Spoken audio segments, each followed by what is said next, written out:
Hello everyone, welcome to our channel Saranda Shiksha Niketan. आज इस video में हम इंग्लिश के टेक्स्ट बुक के चैप्टर नंबर 1 को देखेंगे। यह एक हमारा क्या होगा, एक चैप्टर होगा ये, यानी पार्ट होगा, लेसन होगा, जिसमें हम क्या करेंगे, इस चैप्टर को समझेंगे और इसको एंजॉय भी करना है।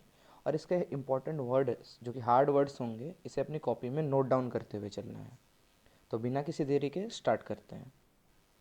चैप्टर का नाम है द वुडन बाउल। वुडन मतलब क्या होता है, लकड़ी का। बाउल मतलब क्या होता है, कटोरा। यानी पाठ का क्या नाम है, लकड़ी का कटोरी या फिर कटोरा, जो भी कह सकते हैं आप। चलिए स्टार्ट करते हैं। इसे हिंदी में समझेंगे।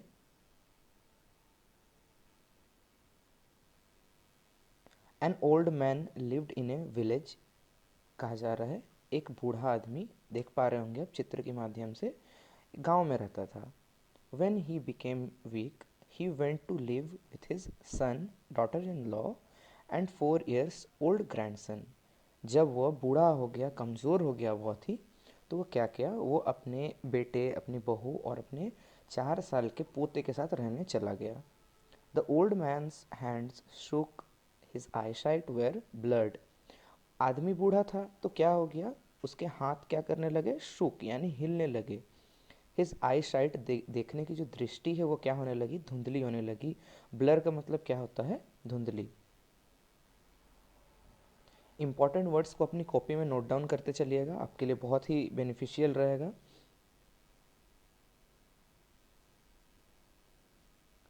His steps also फैल्टर्ड।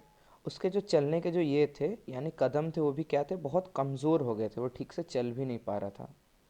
The family at there dinner together at night. वो क्या किया, जो परिवार था उसने रात में खाना खाया, एक साथ खाना खाया।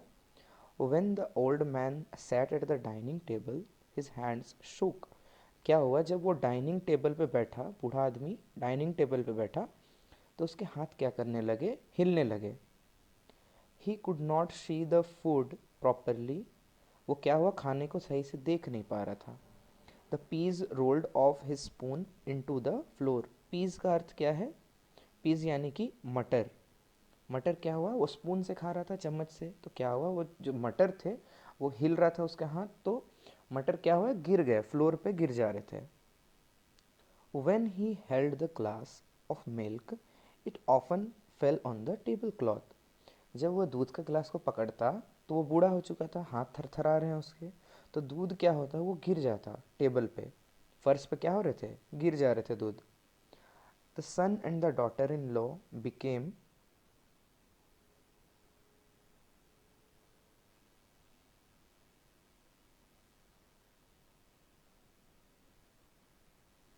Irritated with the mess. बेटा और बहू जो थे, इस चीज़ से दोनों क्या होने लगे, नाराज़ होने लगे। बार बार क्या कर रहे हैं वो, खाना गिरा दे रहे हैं, दूध बर्बाद कर दे रहे हैं। इससे वो क्या होने लगे, नाराज़ होने लगे। We must do something about father. हमें पिताजी का कुछ करना पड़ेगा। Said the daughter in law, बहू ने कहा। I had enough of his spilled milk, noisy eating and food on the floor. उसने कहा, मैंने बहुत देख लिया, क्या, दूध का गिरना देख लिया, खाने के वक्त आवाज़ करना हो गया, और फर्श पे गिरा हुआ खाना मैंने बहुत देख लिया, अब मुझसे नहीं होगा। ये कौन कह रही है, जो बहू है वो कह रही है। So the husband and wife set a table in the corner. तो क्या किया, वो हस्बैंड और वाइफ ने क्या किया, एक कॉर्नर पे यानी एक कोने पे उनके पिताजी के लिए एक टेबल सजा दिया, रख दिया, अकेले खाएं ताकि वो। The old man ate alone there. Alone, alone मतलब अकेले, अकेले खाने के लिए छोड़ दिया। As the old man had broken a dish or two, his food was served in wooden bowl. जब उसने एक या दो ऐसे कटोरे तोड़ दिए, तो क्या हुआ, उन्हें वुडन यानी लकड़ी के बॉल पे खाना परोसने लगे ताकि वो ना टूटे। The old man always had tears in his eyes as he ate alone. हमेशा वो रोते रहता। टीयर्स का अर्थ क्या है, आंसू। उसके आंखों में आंसू रहते हुए, क्योंकि वो अकेला खाता था इसीलिए उसके आंखों में आंसू थे. Still the couple had only harsh words for him when he dropped a fork or spilled food. फिर भी वो कपल को बिल्कुल भी दया नहीं आई, उसके माता पिता को, वो जो बच्चे के माता पिता थे, बिल्कुल भी दया नहीं आई. हार्श वर्ड, हार्श यानी कि क्या है, बहुत ही रूड, बहुत ही गुस्से से जो कहते हैं हम उसे हार्श वर्ड कहते हैं. जब भी वो कोई खाना गिरा देता है तो वो बहुत गुस्से से उसे सब बोलते हैं, खरी खोटी सुना देते हैं. The grandson watched it in all silence. जो पोता था, उस बूढ़े इंसान का जो पोता था, बहुत ध्यान से सुनता था ये सब, इन सब चीज़ों को.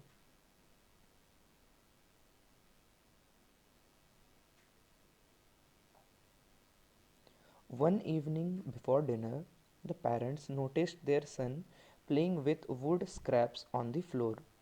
एक शाम जो पेरेंट्स थे, माता पिता ने देखा कि उनका बच्चा क्या है, लकड़ियों से कुछ स्क्रैप्स यानी टुकड़ों से कुछ बना रहा है. The father asked the child sweetly. पिता ने अपने बेटे को बहुत प्यार से पूछा, स्वीटली यानी प्यार से. व्हाट आर यू मेकिंग, तुम क्या बना रहे हो?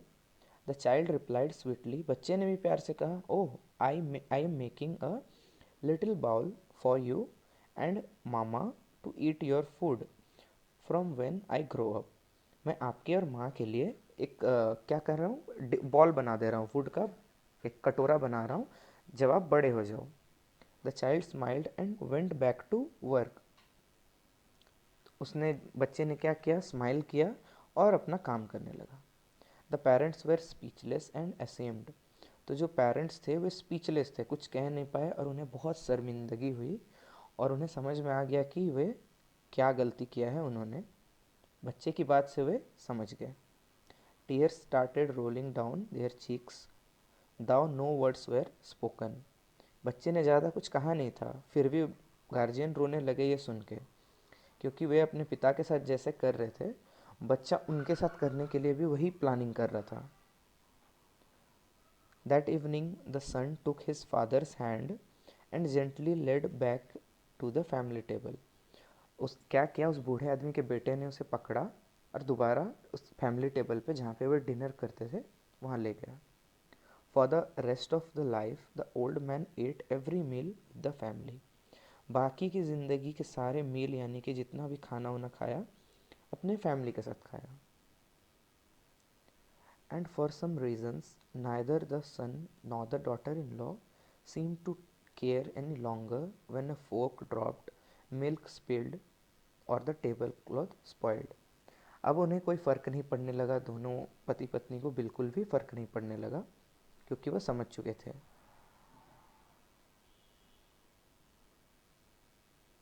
The parents had realized their action would have an impact on small son. दोनों पेरेंट्स यानी पति पत्नी समझ गए कि उनके बच्चे के ऊपर भी बहुत असर कर रहा है इन सब चीज़ों का. Children imitate what their parents do. Imitate यानी कि नकल करना, जैसा हम करेंगे छोटे बच्चे भी हमारी नकल करते हैं. We should remember we reap what we so.